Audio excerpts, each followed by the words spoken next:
찬양대와 앙상블 귀한 찬양 감사드립니다. 부활의 믿음과 소망이 여러분 심령 가운데 가득하기를 기원합니다. 1517년 마틴 루터가 종교개혁을 시작하고 7년의 시간이 흐른 뒤 1525년 부활절 아침 마틴 루터가 한 가지 특별한 결심을 합니다. 그것은 본인이 결혼하기로 결심한 것입니다. 이렇게 결심하게 된 배경이 있습니다. 부활절 설교를 준비하면서 말씀을 읽고 부활의 주님을 묵상하는 가운데 부활의 능력이 가장 잘 나타나는 곳은 어디일까? 가정이라는 것을 그는 깨닫게 됩니다. 그래서 그는 내가 가정을 이루고 주님의 부활의 은혜와 능력이 나타나는 가정을 세우리라. 부활의 능력이 가정을 통하여 나타남을 증거하리라. 그래서 결혼하기로 결심한 것입니다. 부활절이 지난 다음에 친구들에게 그리고 종교개혁을 함께 감당하고 있는 동지들에게 결혼 계획을 발표했습니다. 누구 하나 찬성하는 사람이 없었습니다. 친구들도 동지들도 다 반대했습니다. 당신이 결혼을 하면 마치 결혼하기 위하여 종교개혁을 한 것 같이 사람들이 오해할 것이다. 육신의 정욕도 이기지 못하는 사람이 무슨 개혁을 한다고 사람들이 비난하며 조롱할 것이다. 결혼하지 말라는 것입니다. 그런데 루터는 뜻을 굽히지 않았습니다. 하나님이 세우신 가정, 믿음의 가정, 하나님의 복음이 나타나는 가정, 특별히 부활의 능력과 은혜가 나타나는 가정을 세우겠다고 그렇게 마음을 정하고 2달 뒤 6월 13일 카타리나 폰 포라라는 여성과 결혼을 합니다. 당시 루터의 나이는 42살, 그리고 카타리나의 나이는 26살이었습니다. 수녀 출신으로 종교개혁의 뜻을 같이 감당했던 같은 동역자입니다. 그 여인과 결혼하여 믿음의 가정을 이루었습니다. 그리고 사람들에게 종종 이런 이야기를 합니다. 하나님이 내게 주신 가장 귀한 선물은 무엇일까? 성경 말씀, 하나님의 말씀이 내게 주신 가장 귀한 선물이고 그 다음에 하나를 더 꼽으라면 하나님이 나에게 주신 믿음의 배우자 카타리나가 하나님이 내게 주신 가장 귀한 선물, 보배라고 그렇게 이야기를 했습니다. 부부가 살아가면서 여러 가지 일들이 있었는데 여러분 아시는 것처럼 루터 부부에게 있어서는 가장 대표적인 일화가 하나가 있습니다. 루터가 종교개혁을 감당하면서 지쳤습니다. 탈진했습니다. 마음이 지쳤고 몸이 지쳤습니다. 그래서 어느 날 몸이 아파 침대에 누워 있는데 자기 아내가 상복을 입고 나타난 것입니다. 여보, 누가 돌아가셨어요? 네, 돌아가셨어요. 누가 돌아가셨는데요? 하나님이 돌아가셨어요. 하나님이 죽으셨다는 것입니다. 루터가 이야기합니다. 말도 안 되지. 어떻게 하나님이 돌아가셨느냐고. 그때 카타리나가 자기 남편 루터에게 이렇게 이야기합니다. 하나님이 안 돌아가셨다면, 정말 그분이 지금도 살아 역사하신다면 당신이 이렇게 좌절할 수 없다고, 이렇게 낙심할 리가 없다고. 하나님이 죽으셨기 때문에 당신이 이렇게 낙심하고 좌절한 것이지, 하나님이 살아계시다면 하나님을 믿는 당신이 이렇게 좌절하겠느냐고. 그 이야기를 들으면서 루터가 정신이 번쩍 났습니다. 그리고 다시금 일어나서 하나님을 믿는 믿음 안에서 종교개혁을 감당했다는 것입니다. 여러분, 하나님이 살아계시다는 것을 여러분 믿으십니까? 하나님이 여러분들을 사랑하고 계신다는 것을 여러분 믿으십니까? 여러분에게 부활은 어떤 의미가 있습니까? 여러분은 정말 예수님의 부활을 믿고 있습니까? 기독교 신앙에 2가지 기둥이 있습니다. 하나는 십자가 신앙입니다. 또 하나는 부활 신앙입니다. 예수님이 나를 위하여 십자가에 달려 돌아가셨고 예수님이 십자가에 흘리신 그 보혈로 내 모든 죄를 다 씻어주셨음을 믿는 것, 이것이 십자가의 신앙입니다. 나는 십자가를 붙잡고 내 모든 죄를 용서해 주신 십자가의 복음 안에서 새 생명 얻었습니다. 구원받았습니다. 죄와 사망에서 자유함을 얻었습니다. 이것이 십자가의 복음이며 십자가의 신앙입니다. 또 하나의 신앙이 있다면 죽은 지 3일 만에 다시금 살아나셔서 부활의 첫 열매가 되셨다. 예수님을 믿는 모든 사람들, 십자가의 복음을 믿는 모든 사람들에게는, 우리들에게도, 나에게도 부활을 약속해 주셨다는 믿음, 그날에, 마지막 그날에 예수님과 같이 신령한 몸으로 우리 모두가 다 부활할 것을 믿는 신앙이 부활신앙입니다. 기독교는 이 기둥 아래에서 지금까지 2000년의 역사를 이어왔습니다. 어떤 교회가 건강한 교회인가? 어떤 교회가 복음의 능력이 나타나는 교회인가? 어떤 교회가 하나님이 기뻐하시는 교회인가? 십자가의 신앙과 부활신앙을 굳게 붙잡고 복음으로 세상을 변화시키는 교회가 하나님이 기뻐하시는 교회입니다. 어떤 분들은 이런 이야기를 합니다. 나는 십자가의 복음은 믿겠는데 부활의 신앙은 조금 그래. 예수님이 이 땅에 오셔서 우리와 같은 몸으로 33년을 사시고 십자가에 달려 돌아가셨다는 것, 십자가의 보혈로 내 죄 씻음 받았다는 것, 나는 그거 믿겠다는 거예요. 예수님의 역사적인 사건, 십자가의 사건을 나는 받아들일 수 있다는 거예요. 그런데 부활신앙은 좀 그래.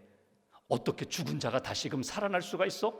그것도 죽었다가 바로 살아나는 것이 아니라 3일 동안 무덤에 갇혀 있다가 다시금 살아나는 그런 일이 어떻게 일어날 수가 있어? 그것은 신화에 불과해, 이야기에 불과해. 그냥 우리가 영적인 의미로 받아들이는 그냥 부활의 의미로만 새겨야 돼, 이렇게 생각하는 분들이 있습니다. 근데 여러분 보십시오. 십자가의 사건과 복음을 분명히 믿는다면 십자가에서 우리를 위하여 죽으셨다가 다시금 살아나신 그 예수 그리스도의 부활을 믿을 때 이 십자가의 복음과 능력이 확증으로 나타난다는 것입니다. 예수 안에서 죽은 자가 예수처럼 다시금 살아나고 신령한 몸으로 부활하여 영원히 하나님과 함께 살아가는 것, 이 부활신앙이야말로 기독교 신앙에서 빼놓을 수 없는 생명의 능력이 된다는 사실입니다. 기독교는 십자가의 종교입니다. 동시에 기독교는 부활의 종교입니다. 부활신앙을 빼버리면 거꾸로 거슬러 올라가 볼까요? 십자가가 정말 나를 위한 십자가인지, 내 죄를 다 씻으시고 나에게 생명을 주셨는지 확증이 잘 되지 않아요. 더 거슬러 올라가면 예수님이 이 땅에 유대 땅에서 태어나셨는데, 베들레헴에서 태어나셨는데 예수님이 이 땅에 오신 의미도 별로 크게 드러나지 않습니다. 부활을 통하여 십자가를 통하여 예수 그리스도의 탄생의 역사를 우리는 믿음으로 받아들이고, 나를 사랑하신 예수님 이 땅에 오셔서 나를 위하여 십자가를 지시고 3일 만에 다시금 부활하심으로 우리에게 부활의 산 소망을 주셨고 믿음을 주셨다, 이것을 확인하는 것이 오늘 부활주일입니다. 오늘 본문 말씀은 예수께서 살아나셨다, 예수님이 부활하셨다라는 복음을 증거하는 내용입니다. 안식 후 첫날 새벽에 3명의 여인이 예수님의 무덤을 향하여 가고 있습니다. 막달라 마리아, 야고보의 어머니 마리아, 살로메, 3 여인이 향품을 손에 쥐고 예수님의 시신에 이 향품을 발라드리기 위하여 오늘 무덤을 향하여 새벽에 걷고 있습니다. 여러분, 이 3사람은 어떤 사람들입니까? 예수님을 지극히 사랑했던 사람들입니다. 예수님이 십자가 지시는 그 현장에 다른 제자들, 남자들은 다 도망가고 숨어 있는 그때에 끝까지 예수님 곁을 지켰던 사람들입니다. 아리마대 사람 요셉이 준비해 놓은 그 무덤에 예수님이 장례 지내는 그 시간 끝까지 지켜보았던 사람들이 바로 이 여인들입니다. 이 여인들이 향품을 들고 예수님의 시신에 발라드리기 위하여 걷고 있습니다. 여기 향품이라는 것은 부패를 방지하는 의미가 아닙니다. 악취를 완화시키는 그런 의미입니다. 우리로 이야기한다면 조문하러 갈 때에 꽃을 드리는 그런 의미로 이해하시면 좋습니다. 향품을 손에 쥐고 예수님을 만나기 위하여, 시신을 만나기 위하여, 한 번이라도 더 시신에 그 향품을 발라드리기 위하여, 그러니까 지금도 예수님을 사랑하고 있다는 것입니다. 예수님을 존경하고 있다는 것입니다. 예수님이 나의 구세주임을 믿고 주님을 만나기 위하여 그 사랑 가운데 3 여인이 지금 무덤을 향하여 걸어가고 있습니다. 3절 말씀 오늘 본문 보십시오. 3절, 걸어가면서 서로 하는 이야기입니다. 3절 제가 봉독합니다. 서로 말하되 누가 우리를 위하여 무덤 문에서 돌을 굴려 주리요 하더니, 걱정이 생겼습니다. 우리가 주님을 만나기 위하여 가는데, 향품을 발라드리기 위하여 가는데 그 무덤을 막고 있는 큰 돌을 누가 옮겨줄까? 우리 힘으로는 안 되는데 그거 누가 옮겨줄까? 또 하나, 성경에는 기록되어 있지 않지만 경비병들이 있는데 예수님의 무덤을 지키고 있는 경비병들이 있는데 어떻게 그들을 설득해서 우리가 그 안에 들어갈 수 있을까? 이런 걱정과 문제를 안고 서로 대화하면서 지금 걸어가고 있습니다. 4절 말씀 보십시오. 4절 함께 봉독합니다. 눈을 들어본즉 벌써 돌이 굴려져 있는데 그 돌이 심히 크더라. 아멘. 오늘 무덤에 도착하자 그들이 깜짝 놀랍니다. 그 무덤을 막고 있는 큰 돌, 그 돌이 굴려져 있었다는 것입니다. 무덤이 열려져 있습니다. 경비병들도 보이지 않습니다. 그래서 그들이 그 무덤 안으로 들어가게 됩니다. 여기에서 우리에게 주시는 첫 번째 메시지가 있습니다. 예수님을 찾아갔던 여인들, 그리고 오늘 부활절에 주님을 사랑하며 예배하는 우리들에게 주시는 부활의 메시지, 부활의 주님이 우리의 문제를 해결해 주신다는 것입니다. 부활의 주님이 내가 안고 있는 하나님과 나 사이에, 주님과 나 사이에 하나님이 기뻐하시는 일과 내 현실의 문제 가운데 가로막고 있는 많은 문제들, 장애물들을 주님이 제거해 주신다는 것입니다. 부활의 주님이 그 문제를 해결해 주신다. 부활의 주님이 그 문제를 해결할 수 있도록, 뛰어넘을 수 있도록 내게 능력을 주신다. 이것이 오늘 첫 번째 주신 메시지입니다. 여인들에게 있었던 그 돌의 문제, 주님이 해결해 주셨습니다. 오늘 우리들에게 있는 문제는 무엇입니까? 우리들에게 있는 근심 걱정은 무엇입니까? 여러분, 부활의 주님께 맡기십시오. 주님을 사랑하는 마음으로 주님께 그냥 향하여 걸어가십시오. 오늘 내가 그 문제 다 해결하고 내가 주님께 나가겠다. 여러분, 그러면 평생 나가지 못합니다. 믿음으로 가는 것입니다. 주님 사랑하는 마음으로 가는 것입니다. 여인들이 가졌던 그 사랑과 믿음을 가지고, 온전한 믿음은 아니에요. 이 여인들의 모습을 보십시오. 예수님이 분명히 부활하실 것을 믿고 간 것 아닙니다. 부족하지만 주님 사랑하기 때문에, 주님 한 번 더 만나기 위해서, 조금 더 가까이에서 주님을 한 번 만지기 위하여, 주님을 다시금 생각하고 주님의 말씀을 품기 위하여 걸어갔던 그 여인들에게 무덤을 막고 있었던 그 돌을 옮겨주시고 문제를 해결해 주셨던 그 주님이 오늘 저와 여러분들의 문제까지도 해결해 주신다는 것입니다. 여러분이 가지고 있는 문제 가운데 어떤 경우에는 경제적인 문제도 있을 수 있어요. 질병의 문제도 있을 수 있어요. 관계의 문제도 있을 수 있어요. 가정 안에, 일터 안에, 교회 안에 내가 하고자 하는 많은 일들 가운데 걸리는 많은 문제들이 있을 수 있어요. 특별히 죽음의 문제. 여러분, 예수님이 어떻게 하셨다고요? 하나님과 나 사이에, 예수님과 나 사이에 사망의 문제, 도저히 내 힘으로는 감당할 수 없는 그 문제까지도 부활의 주님께서 옮겨주셨다는 거예요. 해결해 주셨다는 거예요. 이 믿음을 놓지 않는 저와 여러분 되시기를 주님의 이름으로 기원합니다. 이 문제를 주님께 맡깁니다. 부활의 주님이, 능력의 주님이 해결해 주시기를 원합니다. 기도하며 주님 앞에 나아가십시오. 아프리카 선교사인 리빙스톤이 고국에 와서 선교 보고한 때가 있습니다. 사자에 물려 죽을 뻔했습니다. 그가 열병으로 20번이나 넘게 쓰러졌던 적도 있습니다. 선교 보고를 들으면서 사람들은 이렇게 생각했습니다. 이제 리빙스톤도 나이도 많고 사역도 할 만큼 했으니 이제는 아프리카로 안 갈 거야. 근데 그는 이렇게 이야기합니다. 아닙니다. 저는 아프리카로 다시금 갈 겁니다. 기다리는 영혼을 향하여 갈 겁니다. 그러면서 그가 이렇게 이야기합니다. 여러분, 저를 염려하지 마십시오. 제가 하는 사역에 대하여 염려하지 마십시오. 저는 혼자 가는 것은 아닙니다. 세상 끝날까지 나와 함께 하시겠다고 약속하신 부활의 주님이 함께 가십니다. 부활의 주님이 함께 가시기 때문에 어떤 고난도, 어떤 고통도 이겨나갈 수 있습니다. 주님이 해결해 주실 것입니다. 여러분, 우리에게 필요한 믿음은 이 믿음입니다. 부활의 주님이 이 문제를 해결해 주신다. 우리 안에 있는 많은 문제들, 내 힘으로 감당하기 어려운 문제까지도 주님이 해결해 주심을 믿고 주님이 해결해 주신 것을 체험할 수 있는 저와 여러분들 되시기를 주님의 이름으로 기원합니다. 부활신앙이 나로 하여금 주님께 더 가까이 나아가게 만듭니다. 부활신앙을 의지하며 나아갈 때 그 부활의 주님이, 부활의 능력이 오늘 하나님과 나 사이에 가로막고 있는 많은 문제를 거두신다는 것, 거두어 가신다는 것, 그 믿음으로 하나님을 체험하는 복된 부활절 되시기를 주님의 이름으로 기원합니다. 두 번째로 5절 말씀 보십시오. 제가 봉독합니다.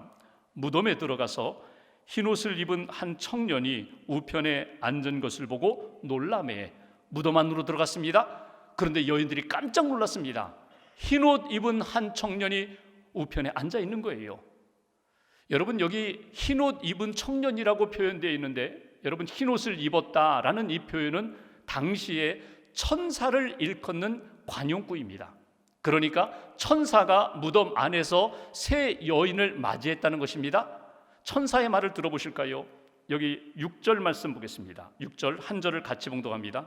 청년이 이르되 놀라지 말라. 너희가 십자가에 못 박히신 나사렛 예수를 찾는구나. 그가 살아나셨고 여기 계시지 아니하니라. 보라, 그를 두었던 곳이니라. 아멘. 천사가 이야기합니다. 놀라지 말라. 놀라지 말라. 두려워하지 말라. 그리고 두 가지를 확인시켜 줍니다. 하나는 너희가 십자가에 못 박히신 나사렛 예수를 찾는구나. 여기까지 온 것은 예수 그리스도를 만나기 위하여, 시신을 만나기 위하여 너희에게 왔다는 것을 내가 알고 있다는 것입니다. 무엇을 이야기하는 걸까요? 지금 이 여인들은 예수님이 어떻게 죽으셨고 어떻게 묻히셨는지 다 알고 있어요. 가공의 인물이 아니라 예수님의 실제적인 역사적 사건, 예수님이 실존 인물이라는 걸 다 알고 있어요. 우리와 같이 살다가 죽으셨다는 것을 알고 있어요. 그 예수를 너희들이 찾으러 왔구나. 그런데 그 다음을 보실까요? 천사들이 여인에게 한 이야기가 무엇입니까? 그가 살아나셨고 여기 계시지 아니하니라. 보라, 그를 두었던 곳이니라. 보라는 거예요. 와서 보라는 거예요. 와서 확인하라는 거예요. 그가 살아나셨고 여기 계시지 않는다. 살아나셨기 때문에, 부활하셨기 때문에 여기 시체로 누워있지 않다. 너희들이 와서 보고 확인하라는 것입니다. 여인들, 깜짝 놀란 여인들, 지금까지도 이런 생각해 본 적이 없는데, 이런 경험해 본 적이 없는데 예수가 없어졌어요. 어디 갔는가? 살아나셨다. 그 빈 무덤, 빈 자리를 너희들이 확인하라고 천사가 이야기합니다. 오늘 너희들이 보아라, 깨달아라, 그리고 믿으라는 거예요. 무엇을? 예수님이 살아나셨다는 것, 예수님이 부활하셨다는 것, 너희들이 믿어야 된다. 이것이 천사의 메시지입니다. 여기서 우리에게 주시는 두 번째 메시지가 있어요. 여러분, 부활의 증거가 나로 하여금 믿음의 확신을 갖게 합니다. 부활의 확신을 안겨준다는 거예요. 부활 신앙을 갖게 된다는 것, 여러분 쉽지 않습니다. 그런데 부활의 많은 증거들이 있어요. 부활의 사건이 있습니다. 부활의 메시지가 있습니다. 성경을 통하여, 역사를 통하여, 믿음의 사람들을 통하여 내게 주신 부활의 증거가 있어요. 예수님 부활하셨어. 예수님 부활하신 것이 분명해. 부활의 첫 열매가 되셨어. 역사를 보십시오. 기독교 2000년 역사 가운데 예수님 부활의 증거들이 있습니다. 먼저는 빈 무덤. 오늘 본문에 나타난 것처럼 예수님의 무덤이 없어요. 예수님의 시체가 없어요. 또 하나, 예수님의 부활의 메시지와 메신저, 예수님 부활하셨다는 메시지가 있습니다. 그리고 그 메시지를 전하는 메신저, 증거자들이 있어요. 증언자들이 있어요. 여러분 보십시오. 사실은 없는데, 팩트는 없는데, 예수님 부활할 사건은 없는데 메시지가 나타날 수 있을까요? 그것도 2000년 동안. 그럴 수가 없어요. 메신저가 있다, 메시지가 있었다, 그것은 사건이 있었다는 거예요. 예수 부활이 분명하기에 그 메시지가 있고, 부활의 메시지와 함께 그 메시지를 전하는 사람들이 지금까지도 있다.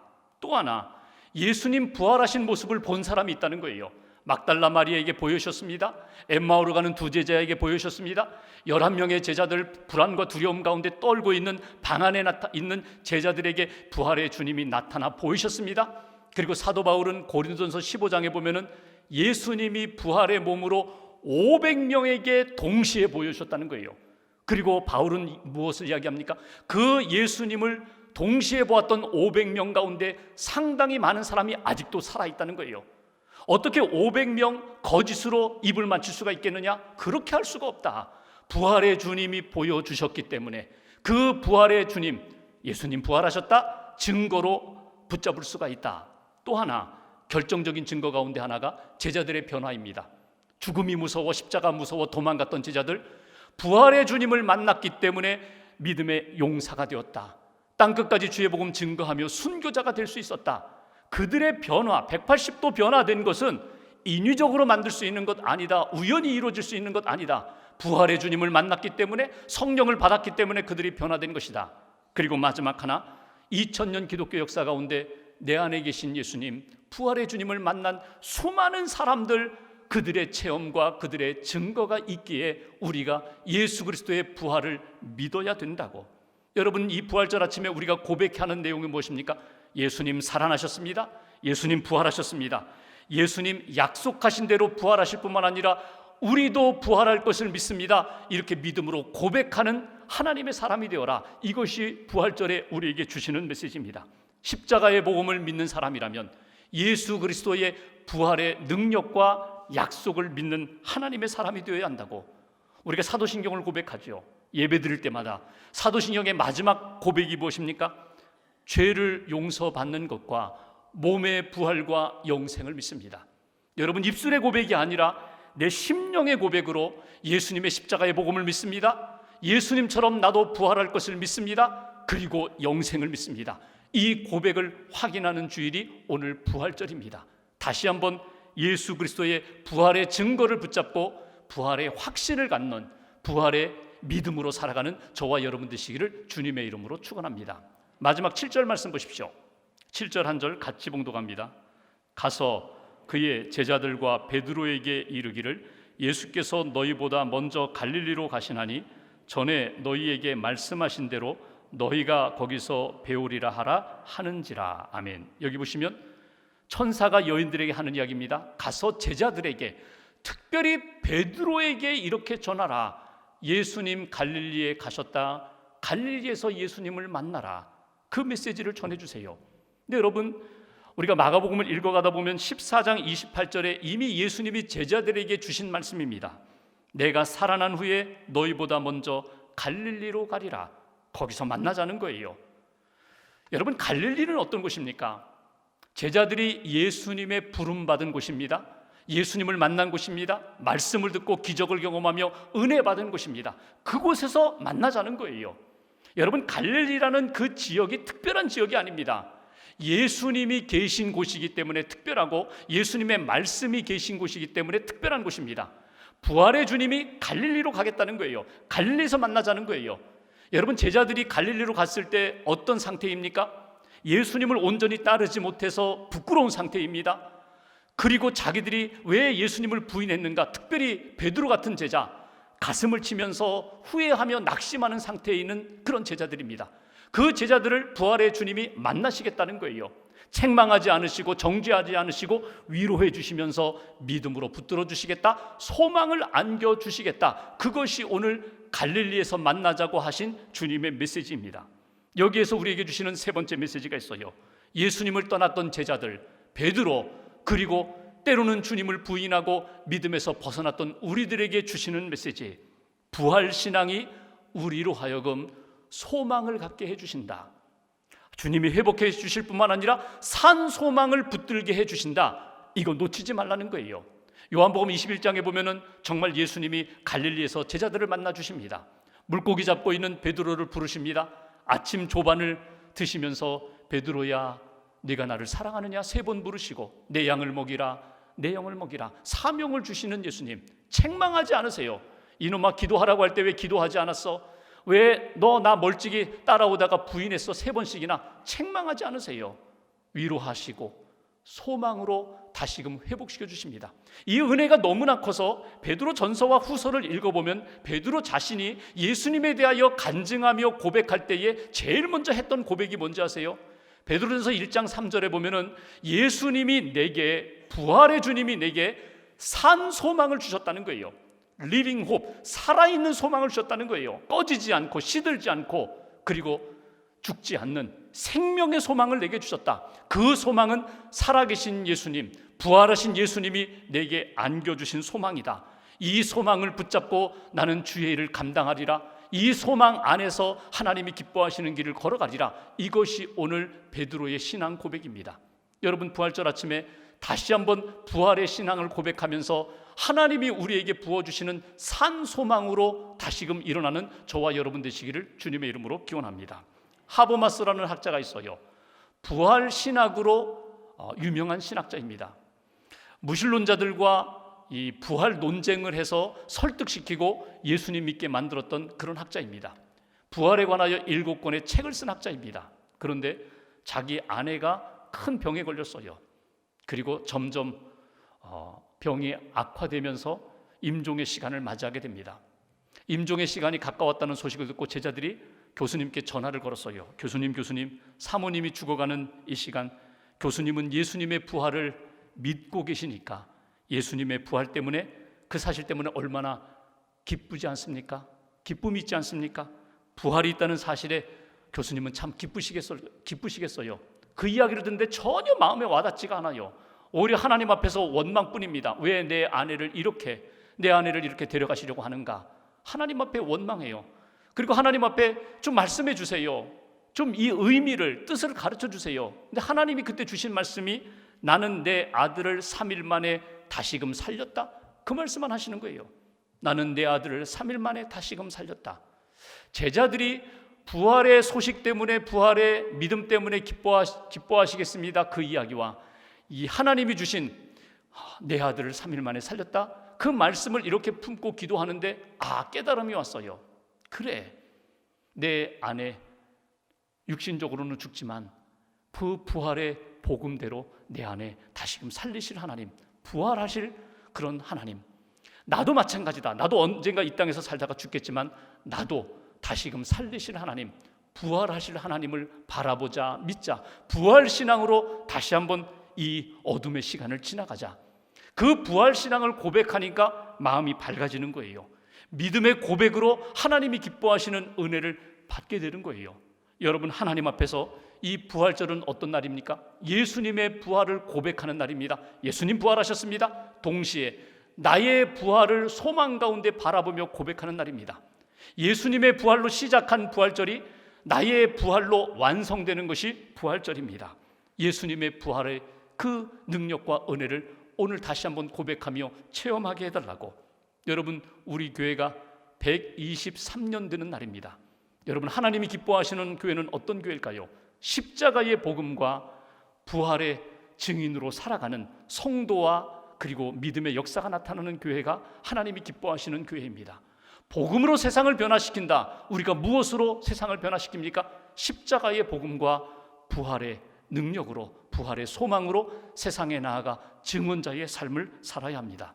오늘 부활절 아침에 다시 한번 여러분, 하나님 앞에서 루터가 결심했던 것처럼 한번 한 가지만 딱 결심하시면 좋겠어요. 하나님, 이 부활절 아침에 하나님이 원하시는 뜻이 무엇인지, 하나님 앞에 내가 드려야 할 것이 무엇인지, 하나님 앞에 붙잡아야 할 것이 무엇이고 던져버려야 할 것이 무엇인지 깨닫게 해달라고 믿음으로 결단하고 부활의 믿음으로, 부활의 산소망으로 하나님의 영광 드러내는 저와 여러분 되시기를 주님의 이름으로 기원합니다. 기도하겠습니다.